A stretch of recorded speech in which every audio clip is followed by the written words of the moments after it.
Welcome, Taeries and Taerettes, to another episode of Look What I Made. I don't know what my voice is like, but it's probably like this. This is 77092, the 2-in-1 Great Deku Tree. I'm so great. Today we are going over the Deku 2-in-1 set, and we're going to go over a few good things, bad things. Now, as you can see, you get the tree, and a little pointer is the fairy. This is the Great Deku Tree itself. You have one of the Korok leader or king or whatever, who has maracas. Ooh, ooh! He gets very excited. You get a Zelda. You get a Link. You also get another Korok. Another Korok down the bottom.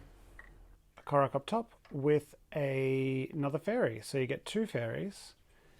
This is how you control the mouth. The mechanism is all in behind here. You have some hidden things here. Open this up and you have some blue stuffs, which I think is part of the game. And then you have on this side the Sheikah Slate. There are no stickers at all in this build, which is cool. We like that. I'll leave those off. You get a bed. You have a potion, or I think it's a plant. I'm not too sure, but there's the mushrooms, the iron shroom, some other shrooms, whatever. And you get a cooking furnace if you want to cook. There's lots of plants everywhere, trees, shrubs. Old tree beard here has lots of roots that goes in. Quite a lot of building the exact same thing, which is a bit annoying. These in here, they're reddish brown sailor hats, which is cool. And you get flesh leaves.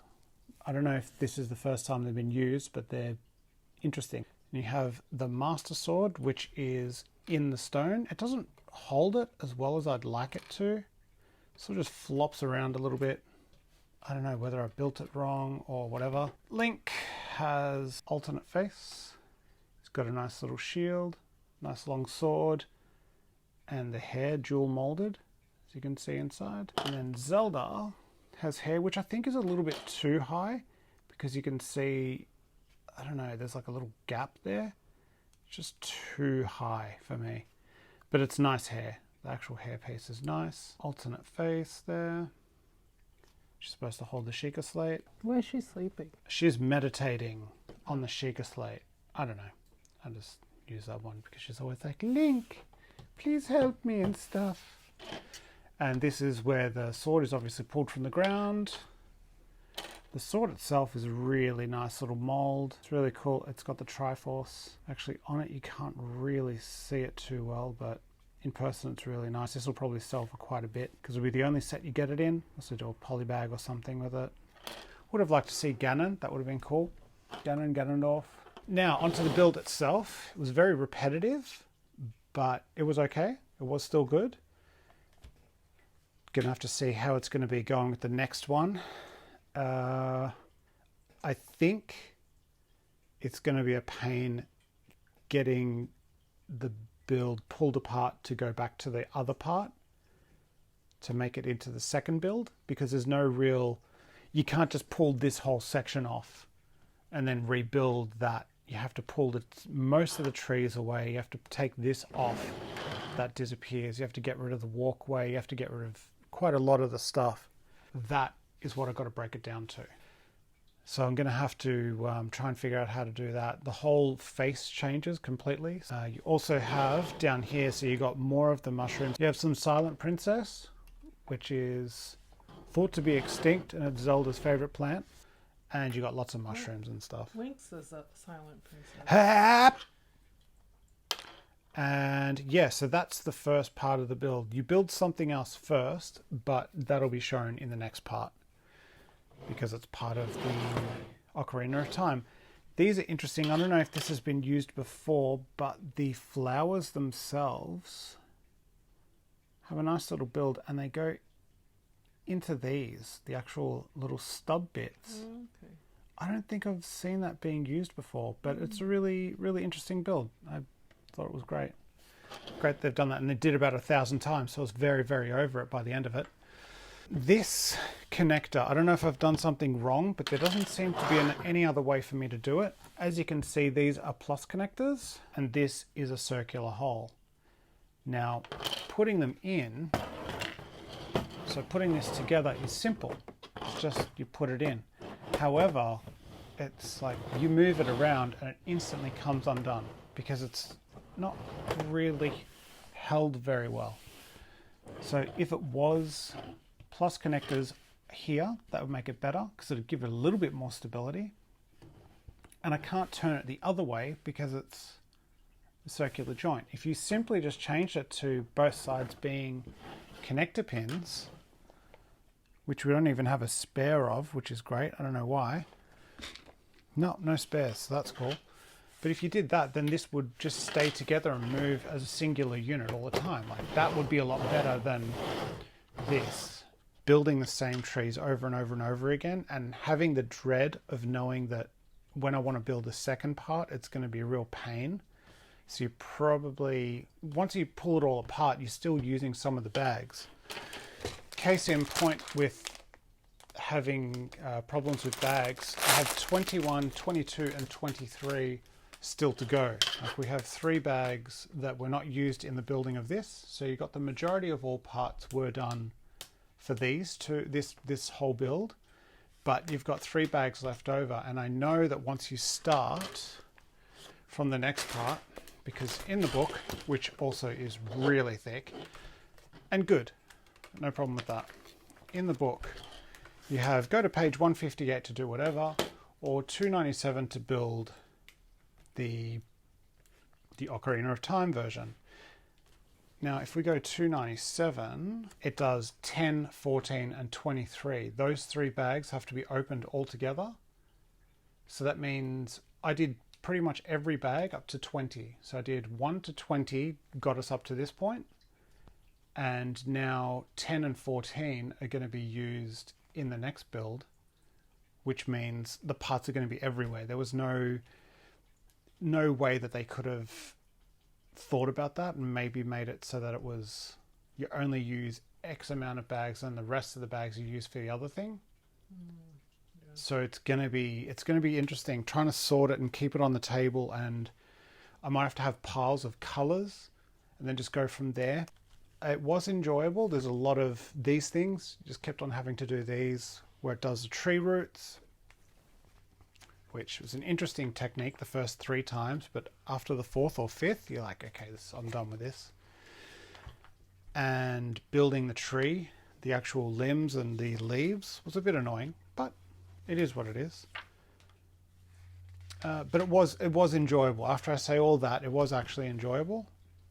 However, I'm foreseeing some issues going forward. So maybe you'd want to get it and build the one you want straight up. Or if you want to do it the opposite way, if you want to do the Ocarina of Time first, that might be better because that uses less parts. And then you've got less bags to sort through, and then you've got all the other ones for the big, not Tears of the Kingdom, Breath of the Wild set. Maybe. I don't know. This is my first time doing it. We're going to obviously do it later. Now the spare parts are here. Yeah, I'm guessing they don't, because they're just 1x1s. So most likely these are all spare parts. And I'm thinking at the end of this, there's going to be so many extra parts everywhere from all the bags. It's going to be great. I am going to pull this all apart now and give you the review of the next part. This is the second part of the Great Deku Tree 2-in-1 Zelda, nearly said Link, Zelda set. I'm quite speechless. Friday doesn't like you. It's okay, Friday. Where was I? Yes, so this is the next part of the journey, the hero's journey. Let's go! That is mildly disturbing. We have so many spare parts. I feel like I wasted a lot of my time doing this. But these are all the spare parts that we have left over that weren't used from Breath of the Wild. Another thing is you are supposed to, And I wasn't too sure about this, but the Temple of Time, I think it is, which is the first part where you grab the sword out of, I broke this down because I wasn't sure whether you're supposed to keep the parts or use them in the next build. Oh, you have to pull the trees apart. So there's a first part where you build it and you don't have the trees, so maybe that's what it meant. You keep that part. But then you have to pull those parts off to do it. So I just pulled the whole thing apart because I didn't know. And we're going to break it down anyway, so it doesn't really matter. Okay, let's get into the actual build. So I'm going to push everything aside. Here's Navi. Yep. We have this, which is Link's first house, where the game starts in Ocarina of Time. You have Link here. I've destroyed the roof. And he wakes up in bed. That's how it starts. So it starts from here, and Link is in bed, and then he wakes up, and he falls out of his bed. You have a nice Deku shield, which is printed. You have a nice little sword. You have a little dress. You have one angry face and one happy face. The jewel molded head's really nice. And You have baby legs? yeah, he has baby legs. They're non-movable baby legs. You've got the Hylian text. You've got the ladder. Got a bit of vines. You got Navi. And you have a little chest at the bottom. So you have the Hylian shield, which is the one. Health potion. You have a stamina potion. You have a hookshot, which is a really nice little build there. Simple. You have a compass, which you get from all of the maps, the dungeons. And you have a bomb. It's not a bomb. It's not a bomb. It's just a bomb. Onto our second minifigure, you get Adult Link, or Teen Link, I guess. Normal bland face. You get a nice ocarina. Printed clothing, which I think were pretty nice. Triple molded head. Green, yellow, and flesh. And you get smug face and face. There's Link. You know, his Linky goodness. With his sword. If you want to do like a little action pose, he's jumping down. Just using a stepper. You don't get an extra of any of these. Or the Deku shield. Anything. Which is fine. This is a Deku Tree sprout. It's a seedling born from the roots of the withered Deku Tree that tells Link his past. You have Deku Bubbas, who are the ones that spit stuff at you. A Whispering Stone that you hit and it tells you stuff. Then it whispers to you. You have obviously the tree. His mouth moves. Rah, rah, rah. He's got really creepy eyes and eyebrows, which is nice.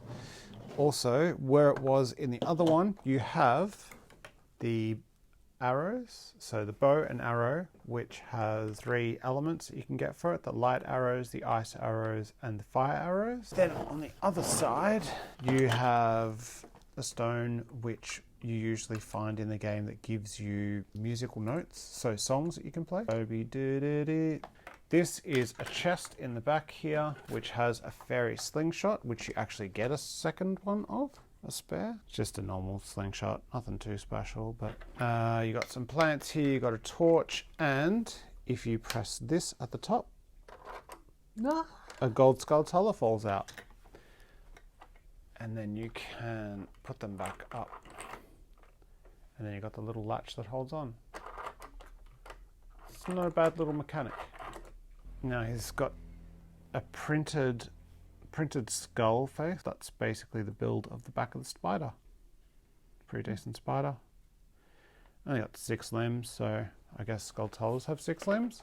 And that is the set's main features. It was a good set. However, the general consensus with everyone is that it's a real hassle to put together. It's almost like pick one and leave it like that forever. Yeah. And I guess there's some playability, but like they can't even stand on these things. It's too big to be a diorama set, so I'm not too sure what the overall idea for it was. They're hoping for the nostalgia. And it's good to get something Zelda-esque. Hopefully it goes along the same thing that Sonic went through They released one Sonic set and then everyone bought it like crazy, and they're like, okay, we need to make more Sonic sets, and then they did a Sonic line. Hopefully they do a Zelda line. It took a while to redo. I was watching the original animation Zelda, which used to be on the Super Mario show, which was good, and it sort of got me hyped into playing the games while I was watching this. These do move slightly, but they move. That's basically it. That's not much of a review, but it's look what I made, and it's pretty good. Is it worth the cost? I don't think so.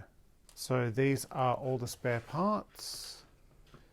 The spare parts. Well, you can make a little Korok army then. Yeah, you could make 5 Koroks, which would be cool. Those are the spares. Nothing too special, but you do get the faces, which is good. Yeah, not too bad. If you want it, if you're really into Zelda, you might enjoy this set. I enjoyed this set, but I can't justify telling someone else to buy it. It's too much. Friday. Are you sniffing the Hey, what are you doing? What do you need to? You don't eat your food, but you eat that. So that's the review. Sorry, it's not so amazing. And oh wow, how cool! It is good. There's a lot of cool things here, but I can't justify the big price. Yeah, there's a few minor issues, a few big issues, a few annoying issues. All the different colors. The different colors, and then when you look at them in the magazine, the actual book. Can you imagine if you're colorblind? If you're colorblind, just forget about it. Forget about this set completely. Just go home. But this color is that color. So you can tell it's off. Yeah. The colors are off. And when it's telling you to do stuff, it's a bit hard to see. It's quite intense and not very easy to do. Especially when you have 4 different shades of green. But that's it, everyone. I hope you enjoyed that. So I hope you buy it or don't buy it. Or let us know if you have bought it and tell us how it is, or whether you're going to buy it, or whether you're going to buy a knockoff one. That's the set. I hope you enjoy that. I hope you drink your milk. Be good to yourselves. Be good to each other. And most of all, be good to yourselves. Have a great day. Taers out.